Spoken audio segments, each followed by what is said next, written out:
The early morning sun had barely begun to peek over the horizon when Eleanor Ellie Thompson started her day. At 4:30 a.m., the streets of Oak Ridge, a small working-class town nestled in the outskirts of Boston, were still shrouded in darkness. For the past 20 years, this had been Ellie's routine, rising before dawn, preparing lunchboxes for her 3 teenage children, and heading out to sweep the streets of Oak Ridge with unwavering dedication. At 45, Ellie's face bore the quiet dignity of someone who had weathered life's storms without complaint. Her municipal street cleaner uniform hung slightly loose on her slender frame, but she wore it with the same pride as a doctor might wear a white coat. To Ellie, cleanliness wasn't just a job, it was a calling, a philosophy that extended beyond the streets she swept to the immaculate 2-bedroom apartment she maintained in the Pineview housing complex. "Morning, Ellie," called out Mr. Jenkins, the elderly baker who always opened his shop at an ungodly hour. "Got some day-old bagels if you want 'em." "Thanks, but we're doing just fine," Ellie replied with a gentle smile, her standard response to any offer of assistance. 3 qualities defined Ellie Thompson: unshakable determination in the face of hardship, extraordinary generosity despite her limited means, and a stubborn refusal to accept help from others. The weight of independence sat heavy on her shoulders, a self-imposed burden born from a lifetime of believing she should never inconvenience anyone. That particular Tuesday in September seemed unremarkable at first. Ellie worked her usual route along Maple Street, where the charming brick storefronts gave way to a small park. The neighborhood was known for its annual street music festival, where residents transformed everyday objects into musical instruments, a tradition that had always fascinated Ellie, who had a peculiar habit of creating rhythms with her broom and dustpan, much to the amused delight of her co-workers. As she approached the corner of Maple and Oak, something caught her attention. A wheelchair tipped on its side near the curb, its occupant struggling to right himself. Without hesitation, Ellie dropped her broom and rushed over. "Sir, are you—" "All right, let me help you," she said, carefully helping the elderly man back into his chair. "Thank you, my dear," the man replied, his voice cultured and steady despite the situation. "Quite embarrassing, really. Tried to reach for something and misjudged my balance." As Ellie ensured the man was comfortably resettled, she noticed his penetrating blue eyes studying her with unusual intensity. He was well dressed in a tailored suit that had seen better days, with silver hair neatly combed back, and a dignified bearing that seemed at odds with his vulnerable position. "No need to be embarrassed, sir. Could happen to anyone," Ellie said, returning to retrieve her broom. "Please wait," the man called out, reaching into his pocket. "I'd like to offer you something for your kindness." He extended a $10 bill toward her. Ellie shook her head firmly. "That's not necessary, sir. Anyone would have done the same." The man's eyes crinkled with a smile. "Perhaps, but not everyone did. You did. My name is Robert Maxwell, by the way." "Ellie Thompson," she replied with a small nod. "I'd better get back to work, Mr. Maxwell. You take care now." As she resumed her sweeping, Ellie felt Robert's gaze following her. What she couldn't have known was that those attentive eyes had been watching her long before their paths crossed that morning. The following week passed in Ellie's typical routine, waking at dawn, preparing her children's meals, working her 10-hour shift, returning home to clean, cook, and help with homework. Her oldest son, Jason, was 17 and beginning to look at colleges they couldn't afford. Her 16-year-old daughter, Amber, was talented but withdrawn, hiding her artistic abilities from the world. The youngest, Michael, at 14, struggled with dyslexia and the cruel teasing that came with it. On the following Tuesday, Ellie was surprised to find Robert Maxwell waiting near the same corner, this time with his wheelchair firmly positioned on level ground and a small bouquet of wildflowers in his hand. "Good morning, Miss Thompson," he greeted her with unexpected formality. "I hoped I might find you here again." Ellie paused, broom in hand, her expression a mixture of surprise and wariness. "Mr. Maxwell, is everything all right?" "Perfectly fine, thanks to you. I brought these as a small token of appreciation," he said, offering the wildflowers. "And I was wondering if you might join me for coffee at the little cafe across the street. My treat, of course." Ellie's first instinct was to decline, She had her route to finish, and accepting favors from strangers went against her personal code. But something in Robert's sincere smile disarmed her usual defenses. "I really shouldn't," she began. "Just 15 minutes," Robert pressed gently. "I promise it will be worth your time." Against her better judgment, Ellie agreed to a quick coffee break, propping her broom against the cafe wall as they entered. The owner, Maria, raised an eyebrow at seeing Ellie in uniform sitting down for coffee during her shift, but said nothing. Over steaming cups of coffee, Robert revealed something unexpected. "I run a foundation, Ms. Thompson, the Second Chance Foundation. We identify exceptional individuals who go unnoticed by society, people with tremendous potential who never had the opportunity to fully realize it." Ellie shifted uncomfortably. "That's very commendable, but I'm not sure why you're telling me this." Robert's blue eyes fixed on hers with startling intensity.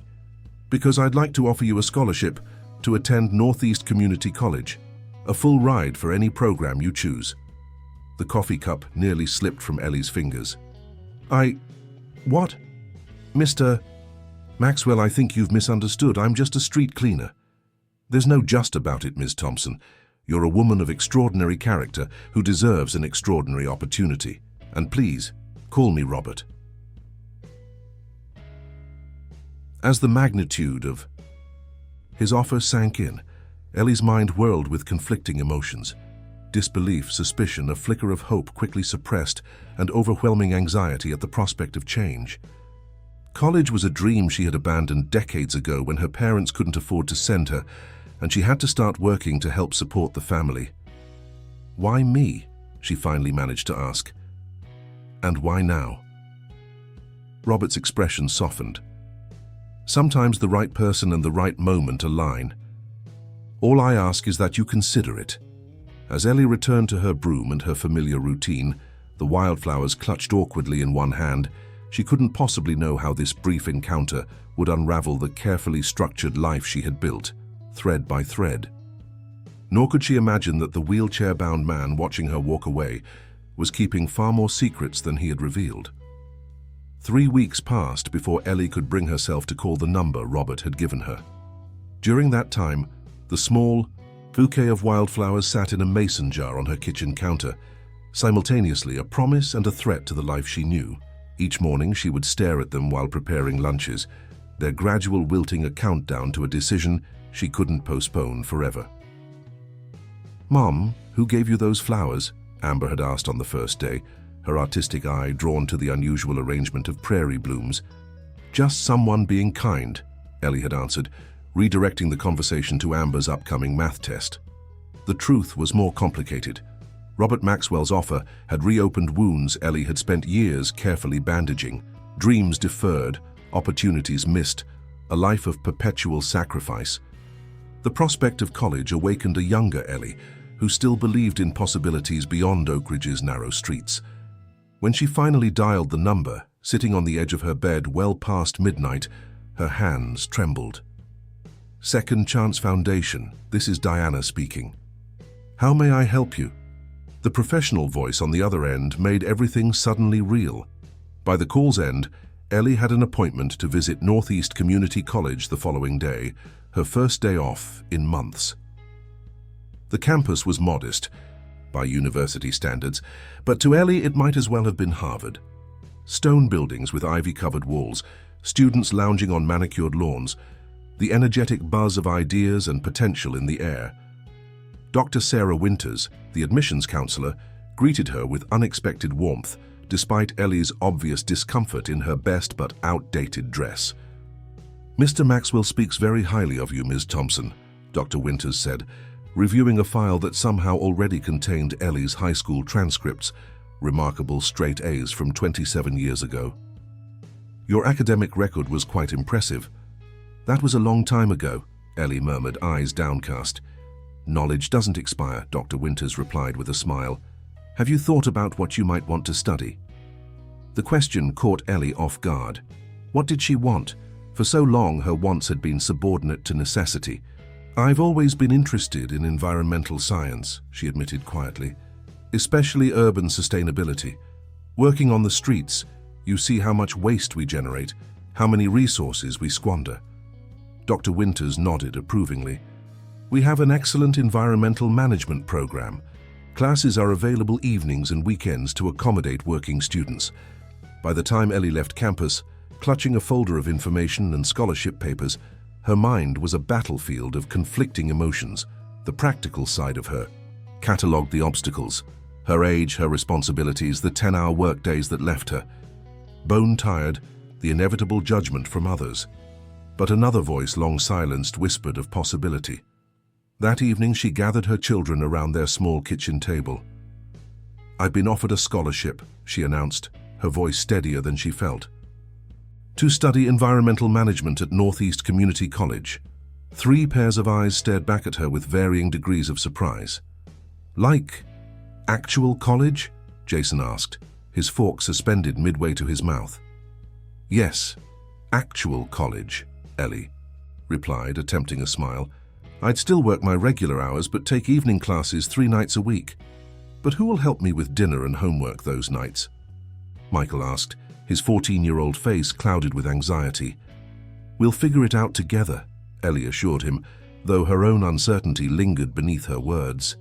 Amber studied her mother with piercing eyes. "Who's paying for this?" "Foundation that supports adult education," Ellie answered, not quite meeting her daughter's gaze. Something held her back from mentioning Robert Maxwell directly. "I think it's awesome, Mom," Jason finally declared. "You're always telling us education is the way forward. Now you get to prove it."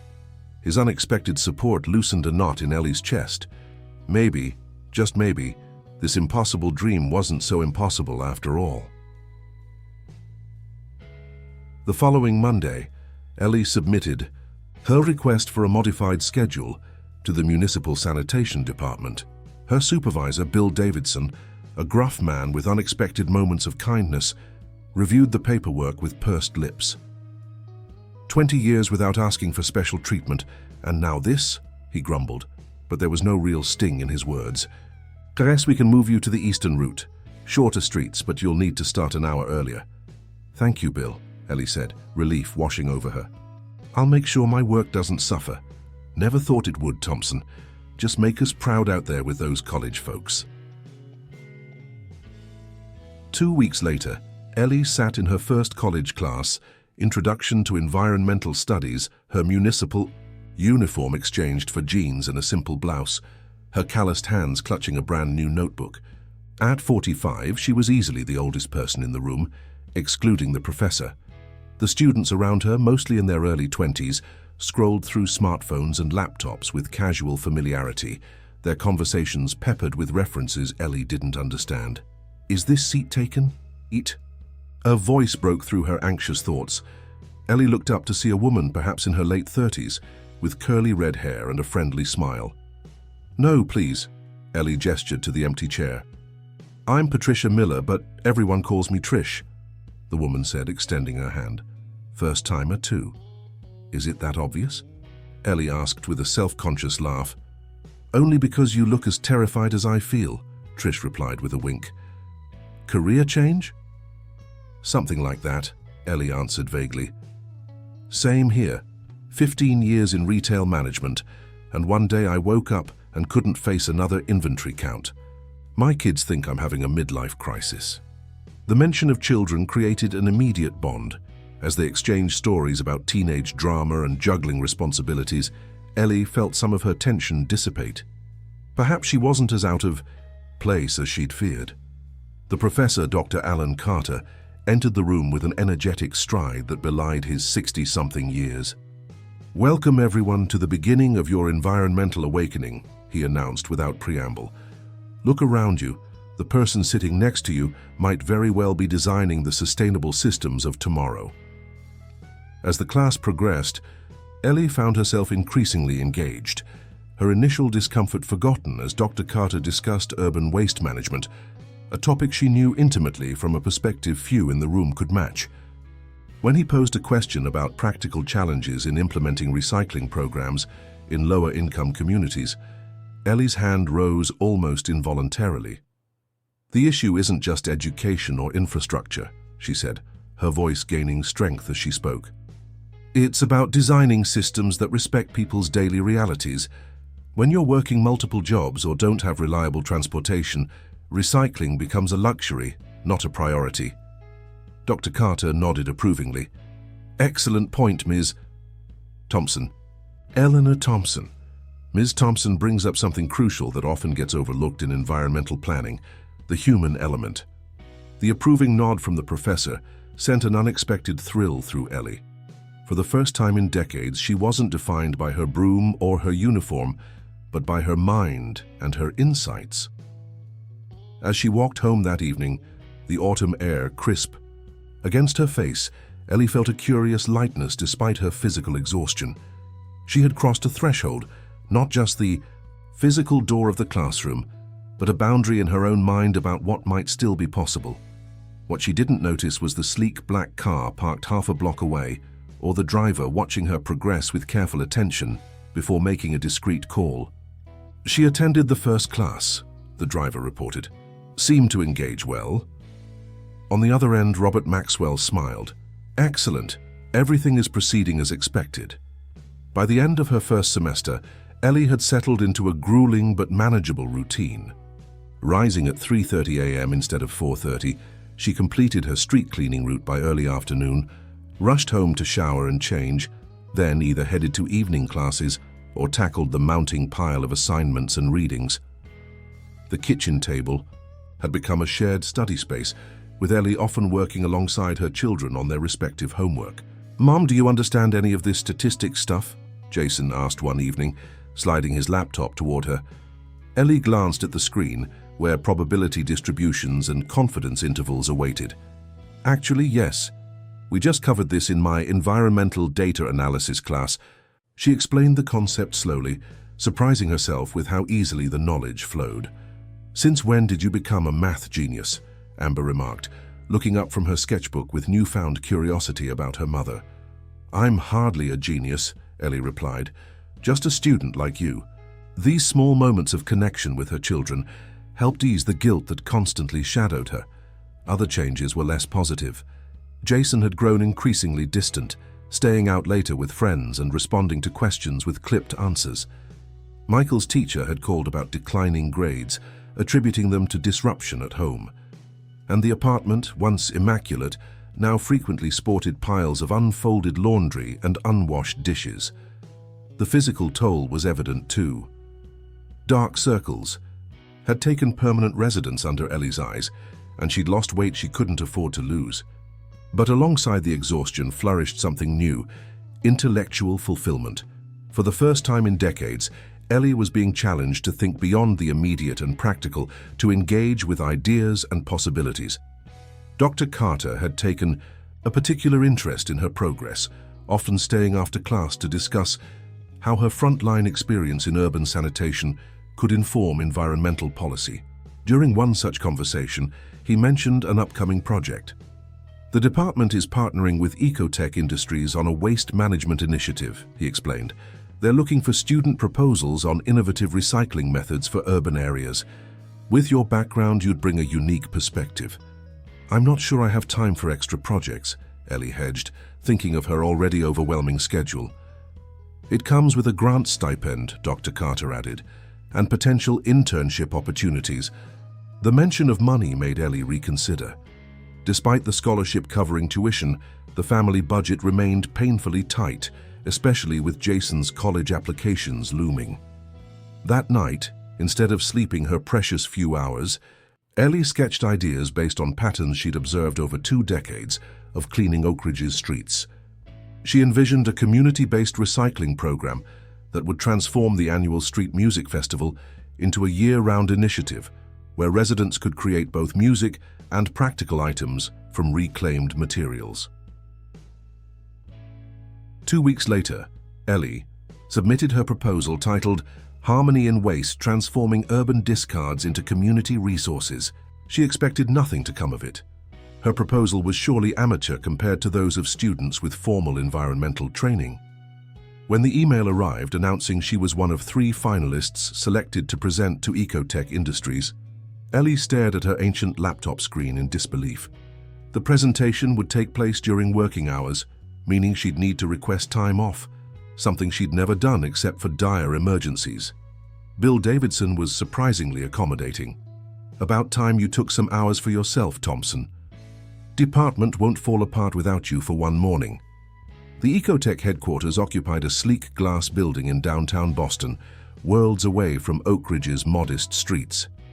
Ellie felt painfully out of place in her one professional outfit, as you see navy blazer and pants purchased from a thrift store and carefully tailored by her own hands. The other finalists were younger, polished, confident in their belonging. When her turn came to present, Ellie's voice initially quavered, but as she delved into the practical details of her proposal, the specific challenges faced by working class communities, the untapped potential of repurposing materials that typically went to landfills, her confidence grew. This was a world she understood intimately, not from textbooks, but from years of hands-on experience. The panel of Ecotech executives asked probing questions, which Ellie answered with straightforward honesty rather than technical jargon. When one executive questioned the financial viability of her community-centered approach, Ellie countered with calculations of long-term savings from reduced landfill usage and lower transportation costs. "Your proposal shows remarkable practical insight, Ms. Thompson," said the lead executive, a distinguished woman named Victoria Harrington. "We'll be in touch within the week regarding our decision." 3 days later, Ellie received notification that Ecotech had selected her proposal for a pilot program in Oak Ridge, complete with a grant that would allow her to reduce her work hours while maintaining her family's financial stability. The news was both exhilarating and terrifying. This was real responsibility, real opportunity, real potential for public embarrassment if she failed. That evening, as she shared the news with her children, their reactions were mixed. Michael beamed with pride, while Amber offered a guarded congratulations. Jason, however, was openly skeptical. "So you're going to be some kind of environmental consultant now?" he asked, his tone bordering on derisive. "Isn't that a bit of a stretch from sweeping streets?" His words stung more than Ellie let show. "I'm still a street cleaner, Jason. This is just a chance to apply what I'm learning in school to help our community." "Right," he muttered, "because suddenly you're too good for your old life." "Jason!" Amber scolded, surprising both her brother and mother with her defense. "It's okay," Ellie said quietly. "Change is hard on everyone." Later that night, unable to sleep despite her exhaustion, Ellie sat at the kitchen table researching Ecotech Industries. The company specialized in sustainable urban development and had an impressive portfolio of successful projects. Its founder and CEO was listed as R.M. Harrington, no photo, minimal biographical information. Something about the company's rapid interest in her proposal nagged at Ellie. It seemed too convenient, too perfect. On impulse, she searched for Second Chance Foundation, the organization funding her scholarship. The foundation's website was professional but sparse on details. Its founder was unnamed, its board of directors conspicuously absent. A suspicion began to form in Ellie's mind, but before she could investigate further, her phone chimed with an emergency alert. Flash flood warning for Oak Ridge and surrounding areas. Heavy rains had been falling for hours, and the nearby Mill River was threatening to overflow its banks. Within minutes, another alert followed. Mandatory evacuation for residents of the Pine View housing complex due to its proximity to the river. Ellie sprang into action, waking her children and throwing essential documents and medications into a waterproof bag. The evacuation center had been set up at Oak Ridge High School. By the time Ellie and her children arrived, soaked despite their rain gear, the gymnasium was already crowded with familiar faces from Pineview and surrounding neighborhoods. "Ellie, over here," Trish Miller waved from a corner where she had claimed space for her family. "They're saying Pineview's already got water in the ground floor units."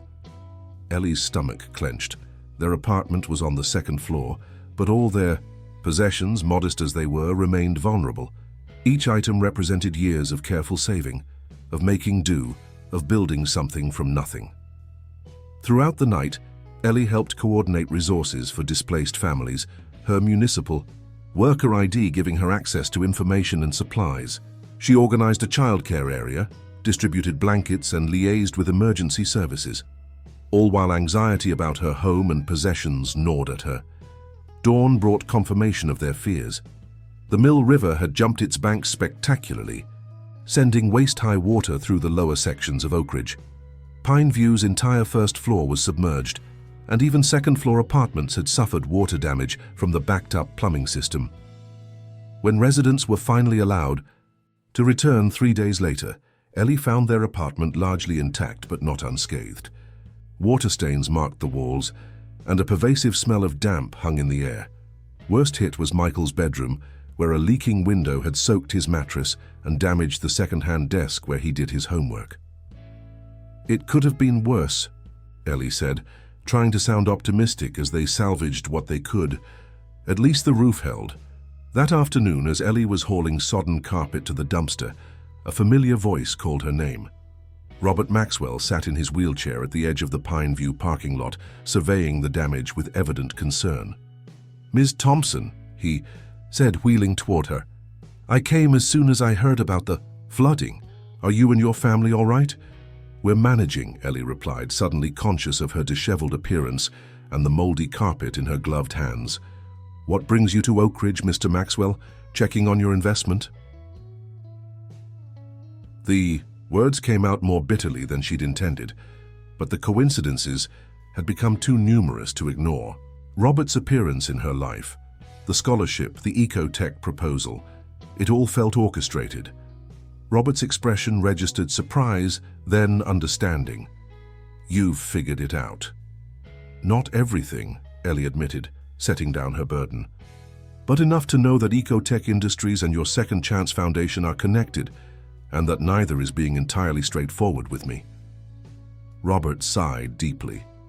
"You're right, of course. I owe you an explanation, but not here. Not like this." He gestured to the chaos around them. "Let me help with the flood recovery.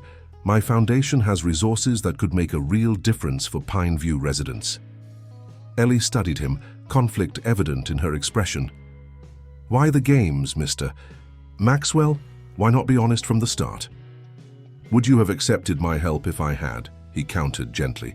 "Sometimes people need to see their own potential reflected in others' eyes before they can believe in it themselves." Before Ellie could respond, a commotion erupted nearby. A group of volunteers had arrived with cleaning supplies, bottled water, and food. To Ellie's astonishment, she recognized several faces from Northeast Community College, including Dr. Carter and Trish, along with a dozen other students from her environmental studies classes. "Ellie," Trish called out, waving, "we've got a whole crew ready to help. Just point us where to start." As the volunteers dispersed to assist various residents, Dr. Carter approached Ellie and Robert. "Ms. Thompson, your classmates were quite insistent on coming to help once they heard where you lived." Tears sprang to Ellie's eyes, tears she'd held back through the flood, the evacuation, and the return to their damaged home. These people, who barely knew her, had shown up without being asked. "Thank you," she managed. "This means more than you know." As the day progressed, something remarkable happened. The social barriers that had seemed so insurmountable at Northeast Community College dissolved amid the shared purpose of flood recovery. College students worked alongside Pine View residents, trading stories and finding common ground in the face of adversity. And through it all, Robert Maxwell remained, quietly coordinating additional resources without drawing attention to himself. Ellie noticed how he interacted with the residents, not with condescension or pity, but with genuine respect and attentiveness. By sunset, Pine View looked dramatically improved, and a spontaneous community dinner had formed in the complex's central courtyard. As residents and volunteers shared food and conversation, Ellie found herself seated beside Robert, both of them watching the unexpected communion of two worlds. "Tomorrow," Robert said quietly, "I'll tell you everything, why I chose you, what I hope to accomplish, and who I really am. If you still want nothing to do with me afterward, I'll respect your decision." Ellie nodded slowly, her earlier anger tempered by the day's events. Tomorrow, then. What neither of them could have anticipated was how the flood had not only damaged physical structures, but had also washed away the careful partitions Ellie had built between her different roles and identities. As waters recede, they often reveal what was hidden beneath, sometimes treasures, sometimes foundations in need of repair. Robert Maxwell's promised revelation came not in a private conversation as Ellie had expected, but through an unexpected encounter. The morning after the community cleanup, Ellie was helping an elderly neighbor, Martha Simmons, salvage water-damaged photo albums when a silver-haired woman approached them. "Martha, dear, I brought those moisture absorbers I promised," the woman said, setting down a box of supplies. Martha's face lit up with recognition. "Catherine, you're a godsend. Have you met Ellie Thompson? She's been the heart and soul of our recovery efforts." The woman turned toward Ellie, and something in her elegant features struck a chord of familiarity. "Eleanor Thompson," she said, extending her hand. "I've heard so much about you." "I'm sorry, have we met?" Ellie asked, accepting the handshake. "Not officially, no. I'm Catherine Maxwell, Robert's mother." The revelation hit Ellie like a physical blow. She stared at the woman, impeccably dressed despite the disaster zone surroundings, her bearing aristocratic yet approachable. "Your son," Ellie began, struggling to process this new connection, "has been following your career with great interest," Catherine finished for her, "though I suspect you've begun to realize that." Martha, sensing the tension, excused herself to check on other neighbors, leaving Ellie alone with Catherine. "Would you walk with me, Miss Thompson?" Catherine asked. "I believe I can provide some context for my son's unorthodox approach." They strolled through Pineview's courtyard, now bustling with recovery activities. Catherine moved with graceful purpose, occasionally greeting residents by name, which raised further questions in Ellie's mind. "You seem familiar with Oakridge," Ellie observed. Catherine smiled. "I should be. The Maxwell family has deep roots here, though few people remember that now. This land was once part of Maxwell Manufacturing before the company relocated operations overseas in the 1980s. "Maxwell Manufacturing?" Ellie echoed. The name stirred a distant memory from Oakridge's history. "Once the largest employer in the county," Catherine confirmed. "After my husband outsourced production to increase profits, the area fell into economic decline. Pineview Complex was built on former Maxwell factory grounds, a half-hearted attempt at corporate responsibility." Ellie's mind raced, connecting dots. "And Robert?" "My son grew up privileged, sheltered from the consequences of his father's business decisions. He became a brilliant tech entrepreneur, founding MaxTech Solutions in his 20s and building it into a global corporation." Ellie stopped walking. "MaxTech, as in MTS Enterprises?" Catherine nodded. "The parent company of Ecotech Industries, among other subsidiaries, and the primary funder of the Second Chance Foundation." "So Robert isn't just some foundation. Director, he's one of the wealthiest men in America," Catherine finished matter-of-factly, though that changed somewhat 3 years ago when he was diagnosed with a rare neurological condition. The doctors gave him 6 months to live. Ellie felt the ground shift beneath her feet. But that was 3 years ago. Indeed, Robert defied medical expectations, but not without cost. The disease progressed, leaving him paralyzed from the waist down. During his treatment, he had an epiphany of sorts about legacy, responsibility, and the Maxwell family's debt to communities like Oakridge. As Catherine continued her explanation, the pieces aligned with disturbing clarity. Robert had been methodically identifying individuals in communities harmed by Maxwell Manufacturing's departure, offering them opportunities through his foundation and companies.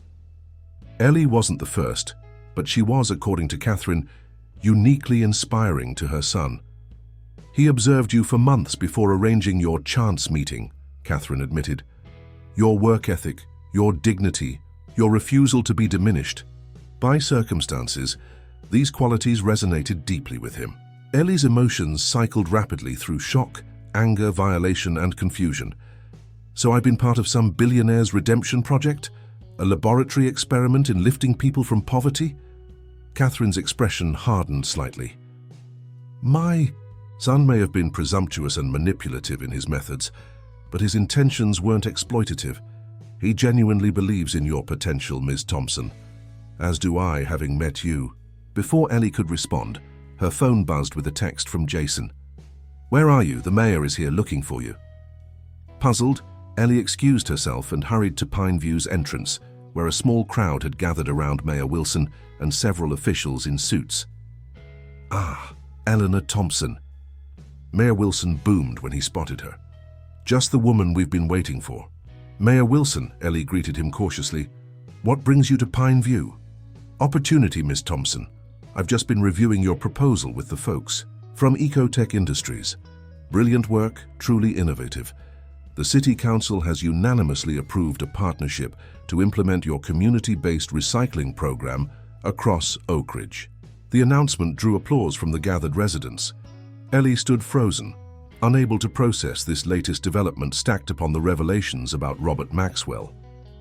In fact, the mayor continued, oblivious to her internal turmoil, we're so impressed with your vision that we'd like to offer you a position heading a new Office of Urban Sustainability. It comes with a substantial salary increase and benefits package. Whispers rippled through the crowd.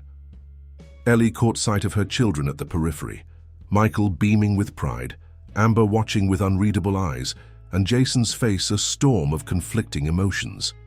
This is unexpected, Ellie managed. I'd need time to consider such an offer. Of course, Mayor Wilson assured her with a politician's smile. Though I should mention the position would require your full-time commitment. You'd need to leave your current municipal role. The implication was clear. She would no longer be a street cleaner. The identity that had defined her for 20 years would be shed, like an outgrown coat. As the mayor moved on to discuss broader flood recovery plans, Ellie slipped away, needing space to think.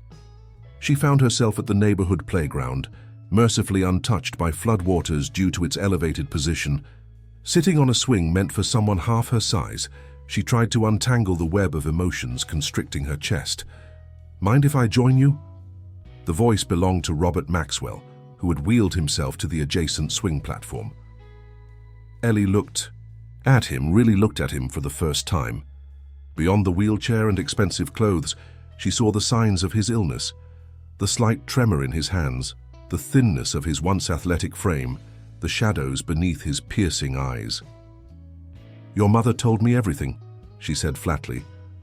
About Maxwell Manufacturing, about you watching me for months, about your condition. Robert nodded, accepting her anger without defense. Then you know why Oak Ridge matters to me, why you matter. What I don't understand is why the games, why the manipulation. If you wanted to help Oak Ridge, why not just do it openly? Would you have believed in your own potential if I had simply appeared and told you that you were exceptional? Or would you have dismissed it as the patronizing view of a privileged man who couldn't possibly understand your life? The question struck uncomfortably close to truth. Ellie remained silent. I've learned something from my illness, Ms. Thompson, Robert continued softly. True transformation can't be bestowed by others. It must be discovered within oneself. I could fund scholarships and programs all day long, but if people don't believe they deserve them, the opportunity withers. So you deceived me for my own good, Ellie challenged. I created conditions where you could recognize your own capabilities, he countered. Everything you've accomplished, your academic success, your innovative proposal, the respect you've earned from your professors and peers, that was all you. I just opened a door. A familiar voice interrupted their conversation. Mom? Jason stood a few yards away, his tall frame rigid with tension. Everyone's looking for you. The mayor wants to discuss details of your new job. The last word dripped, with disdain. Jason, this is Mr. Maxwell, Ellie began. I know who he is, Jason cut her off. The guy who decided to play God with our lives. That's not fair, Ellie protested. Isn't it? Jason challenged. Ever since he showed up, you've barely been home. You're too busy becoming someone else, someone too good for where you came. From too good for us? His voice cracked on the final words, revealing the fear beneath his anger. Jason, that's not true, Ellie started toward him, but he backed away. Save it. Go be important. Just don't expect us to pretend we're part of your new world. He turned and strode away, shoulders hunched against her response. Robert watched the exchange with visible regret. I never intended to create division in your family. No? You just intended to remake my life according to your vision, Ellie replied, rising from the swing. The problem with playing savior, Mr. Maxwell, is that real people's lives aren't neat storylines. They're messy and complicated and interconnected. She walked away. The weight of decisions pressed upon her. The mayor's job offer represented financial security and professional respect she'd never imagined possible. But it would also sever her from the identity that had defined her for decades, potentially widening the growing gap between her and her children. That evening, the annual planning meeting for Oak Ridge's Street Music Festival proceeded despite the flood's aftermath, or perhaps because of it, as residents craved normalcy and connection. The meeting was held in the high school cafeteria, with record attendance as people sought community in crisis. Ellie arrived late, having spent hours helping elderly neighbors secure temporary housing. She slipped into the back row where Amber, surprisingly, had saved her a seat. Didn't think you'd make it, Amber whispered, as the festival committee presented traditional plans for the October event. Wouldn't miss it, Ellie replied. The festival had been a highlight of their family calendar since the children were small. Every year, Ellie had helped them craft simple instruments from recycled materials to join the community orchestra's grand finale. As discussion opened to the floor, a debate emerged about whether to cancel this year's festival given the flood damage. Opinions divided sharply between those who felt celebration was inappropriate amid recovery and those who argued the community needed joy now more than ever. Without planning to, Ellie found herself rising to speak. What if the festival could be both a celebration and part of our recovery? All eyes turned to her, including Mayor Wilson's at the front of the room.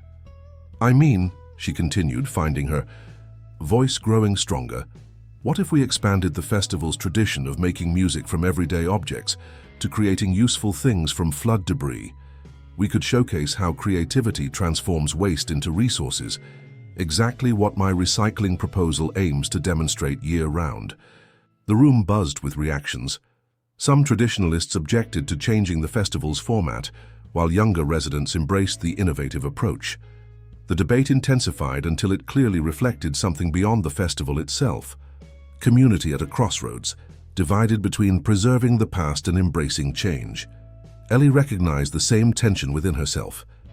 Was it possible to honor where she came from while stepping into new possibilities?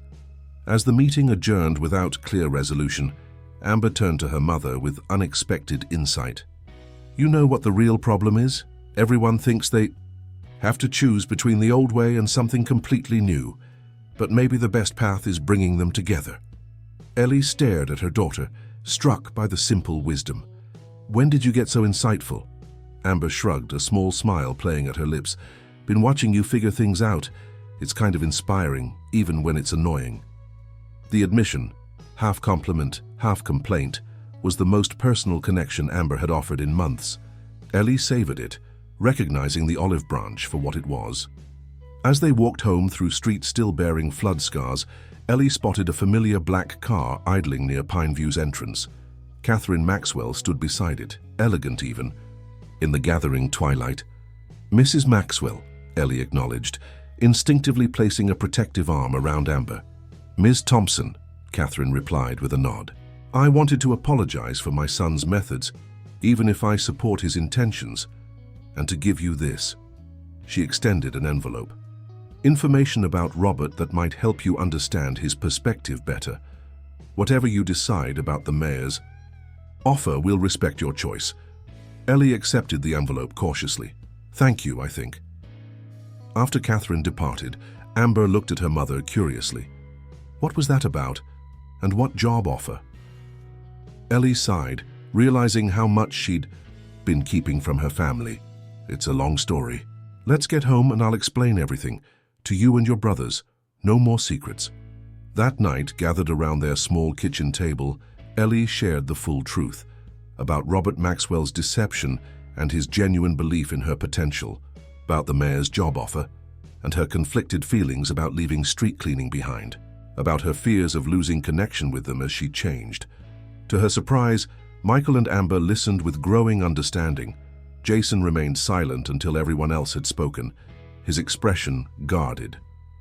"So, what are you going to do?" he finally asked. "Take the fancy job and leave the broom behind?" The question hung in the air, laden with meaning beyond career choices. It was about identity, belonging, and the fear of abandonment that had driven Jason's recent hostility. Ellie looked around at her children, almost adults now, each navigating their own paths between heritage and possibility. "I don't know yet," she admitted, "but I do know this. Whatever I decide, whoever I become, I'm still your mother. That won't change, even if my job title does." It wasn't a complete answer, but it was an honest one. As the family discussion continued into the night, something shifted subtly in their dynamics, a new respect and openness, fragile but genuine. Meanwhile, across town, Robert Maxwell sat in his wheelchair before a wall of monitors displaying data about Oak Ridge's recovery. One screen showed Ellie's proposal implementation plan, another the mayor's job offer details, a third the latest medical report on his condition. "She's going to refuse the position," Catherine said, entering his study with 2 cups of tea. Robert accepted the tea with a slight smile. "I know, and that's exactly why she's the right person for what comes next." The envelope Catherine Maxwell had given Ellie remained unopened on her nightstand for 3 days. During that time, Ellie continued her usual routine, street cleaning by day, flood recovery coordination in the afternoon, and helping Michael with homework in the evening. She had requested a week to consider the mayor's job offer, using the time to observe Oak Ridge with fresh eyes. On her cleaning route, she noticed details she'd previously overlooked, how certain businesses consistently generated the most waste, how rain runoff patterns had contributed to the flooding, how the community naturally gathered in some spaces while avoiding others. These observations weren't just about garbage anymore, they were insights into urban ecosystems, practical knowledge that textbooks couldn't provide. On the 4th morning, Ellie finally opened Catherine's envelope over her pre-dawn coffee. Inside was a handwritten letter from Robert, along with medical documents and newspaper clippings. "Mims. Thompson." The letter began. "By now you know the truth about my identity and my initial deception. What you may not fully understand is why I chose this path." The letter continued, describing how 3 years earlier, Robert had been at the pinnacle of success, wealthy beyond imagination, influential in tech circles, yet profoundly empty. His diagnosis had forced him to confront mortality and legacy, triggering a comprehensive review of his family's business history. "I discovered that my grandfather's ethical manufacturing practices had been abandoned by my father in favor of profit margins. Communities like Oak Ridge were left economically devastated when Maxwell Manufacturing relocated overseas. The wealth that provided my privileged existence came at the direct expense of families like yours." Robert explained how his illness had become a catalyst for redemption. Rather than simply donating to causes or establishing traditional charitable foundations, he had developed a more personal approach, identifying exceptional individuals within affected communities and creating opportunities for them to lead transformation from within. "You weren't selected randomly or out of pity. You represent something essential that wealthy, powerful people often forget: dignity of purpose, integrity of effort, the value of work done well regardless of status. These qualities can't be bought, but they can transform communities when properly supported." The medical records confirmed Catherine's account. Robert's condition was degenerative and ultimately terminal, though he had far outlived initial projections. The newspaper clippings chronicled Maxwell Manufacturing's departure from Oak Ridge in 1983 and the subsequent economic decline. "I don't expect forgiveness for my methods," the letter concluded, "but I do ask that you consider the greater opportunity at hand, not the mayor's job offer, which represents one path, but the chance to redefine success and leadership on your own terms. Whatever you decide, my resources remain at your disposal, no strings attached." It was signed simply, Robert Maxwell, a man trying to repair what his family broke. Ellie read the letter twice, emotions shifting between understanding and lingering, resentment at being manipulated, however well-intentioned. Setting it aside, she dressed for work, her municipal uniform now feeling like both a badge of honor and a constraint. When she arrived at the sanitation department, Bill Davidson called her into his office. "Here you've been offered quite the promotion," he said without preamble. "News travels fast," Ellie observed. "Small town," Bill shrugged. "Mayor Wilson's been calling me for a character reference. Told him you're the most reliable worker I've ever supervised." "I haven't accepted the position," Ellie clarified. Bill studied her with surprising perception. "Worried about leaving this behind?" He gestured to the utilitarian surroundings. "Afraid it might change who you are?" Ellie nodded, startled by his insight. "Let me tell you something, Thompson. 20 years ago, I was a hotshot environmental engineer with a master's degree from MIT, had job offers from major corporations, government agencies. Then my father got sick, needed care. I came back to Oak Ridge temporarily, took this supervisory position because it offered steady hours and decent benefits." Ellie stared at him, recalibrating 2 decades of assumptions. "I had no idea." "Never saw a reason to mention it," Bill said simply. "The point is, circumstances shape our paths, but they don't define our worth or our potential. You've earned this opportunity, not because some rich guy noticed you, but because you've got something valuable to offer." Bill's unexpected revelation and encouragement stayed with Ellie throughout her shift. By late afternoon, she had reached a decision, though not the one anyone might have expected. Mayor Wilson received her in his office with confident expectation. "Eleanor, have you had enough time to consider our offer?" "I have, Mayor Wilson," Ellie replied back straight, voice steady, "and I'm grateful for the opportunity, but I'd like to propose an alternative arrangement." The mayor's smile faltered. "Alternative? Instead of leaving my current position to head the Office of Urban Sustainability, I'd like to establish a dual-role model. I'll continue part-time as a street cleaner while building the new department. My proposal implementation will proceed with one crucial modification. We'll create a citizen advisory board comprised of diverse community members, including municipal workers, business owners, and residents from all economic backgrounds." Mayor Wilson's expression cycled through confusion, disappointment, and grudging interest. "That's unconventional. Why maintain your street cleaning role?" "Because frontline experience provides insights no office position can," Ellie explained. "My value to this initiative comes precisely from understanding both worlds. I'd be building a bridge rather than crossing one permanently." The negotiation continued for nearly an hour, with Ellie standing firm on key points while demonstrating flexibility on others. By the meeting's end, a compromised agreement had been reached. Ellie would work 3 mornings weekly in sanitation and spend the rest of her time developing the Sustainability Office and its programs. Her salary would reflect the dual responsibilities, and the Citizen Advisory Board would be established as a central component. As she left City Hall, Ellie felt a curious lightness, not the temporary relief of dodging a difficult choice, but the deeper satisfaction of creating a third option that honored both her past and her potential future. Her next stop was Northeast Community College, where she had a scheduled meeting with Dr. Carter about continuing her studies while implementing her proposal.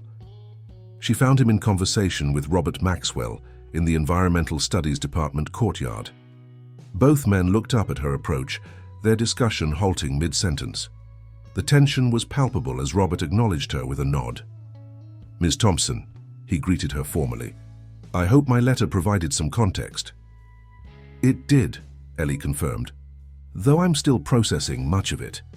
Dr. Carter, sensing the complicated dynamics, excused himself with a promise to return shortly.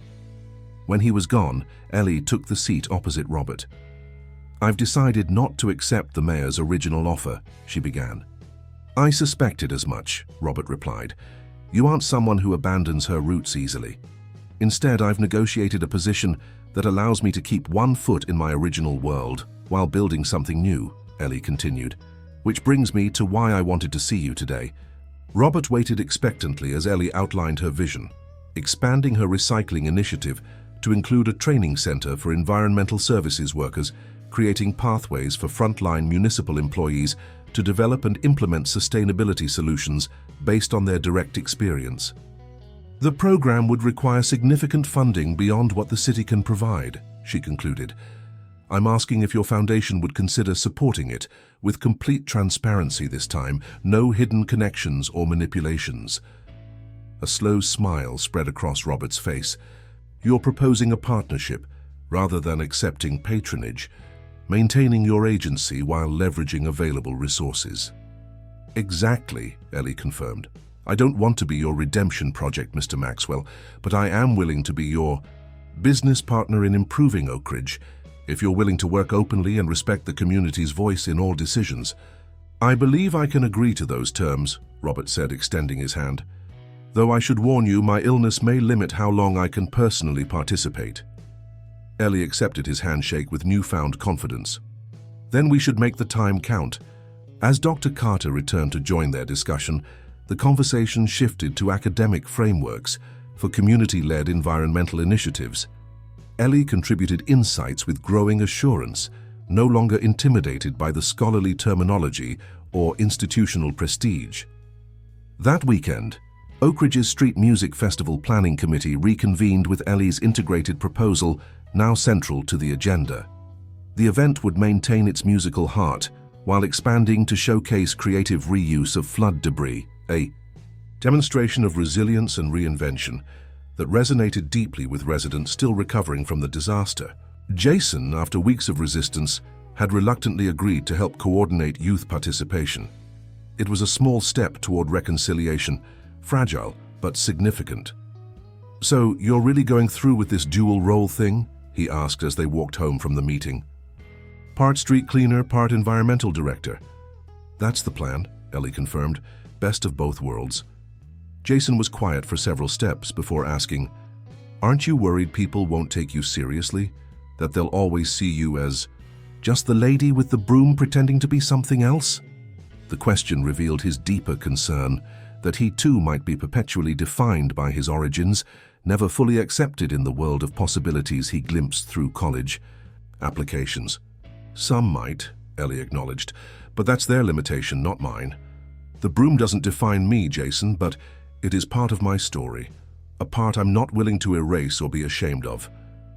She watched understanding dawn slowly on her son's face, the realization that embracing new opportunities didn't require rejecting one's foundations.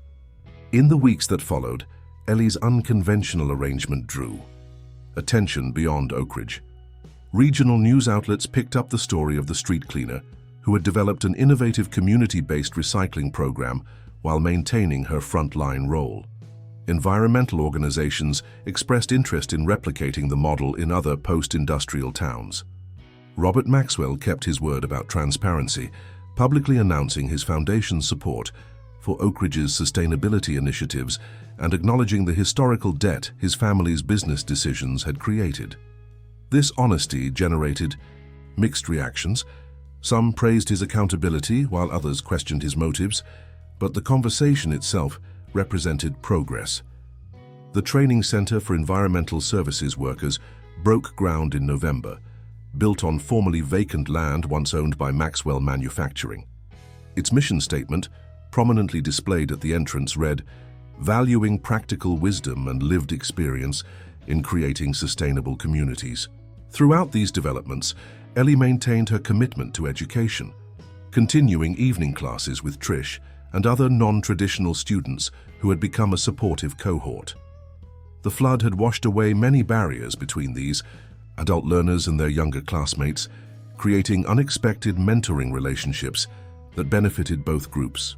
6 months after declining the mayor's original offer, Ellie stood at a podium during the training center's opening ceremony.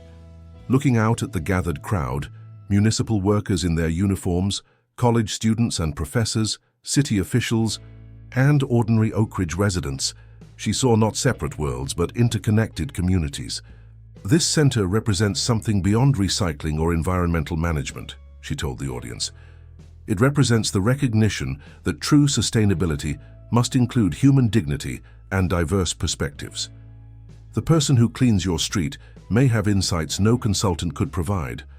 The single parent working multiple jobs may have practical solutions no policy expert would imagine." As she spoke, Ellie noticed Robert Maxwell at the back of the crowd, thinner than when they'd first met, but still present and engaged. Beside him sat Catherine, who gave Ellie an approving nod. "Transformation doesn't require abandoning who we are," Ellie continued. "Sometimes it means bringing our authentic selves to new tables, ensuring that decisions include voices from all walks of life.